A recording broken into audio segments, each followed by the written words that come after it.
Hello बच्चों, तो कैसे आप लोग? आशा होगा आप लोग ठीक होंगे। तो आज हम पढ़ने जा रहे हैं एक्वेटिक एनिमल्स नेम। तो चलिए आज की वीडियो को स्टार्ट करते हैं। टर्टल, टर्टल को हिंदी में कहते हैं कछुआ। क्रैब, केकड़ा। Clams, clams.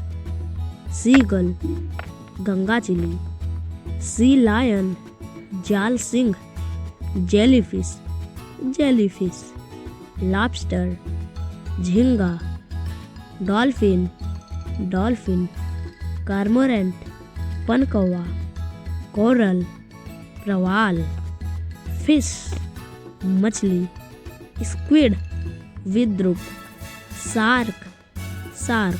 सी हॉर्स, समुद्री घोड़ा। सी टर्टल, समुद्री कछुआ। पिंगुइन, समुद्री बगुला। सी अर्चिन, समुद्री शाही। Starfish, starfish. पेलिकन, हवा सील। Whale, whale. अगर आपको ये वीडियो पसंद आई, वीडियो को लाइक कर दें, चैनल को सब्सक्राइब कर लें। Thanks for watching.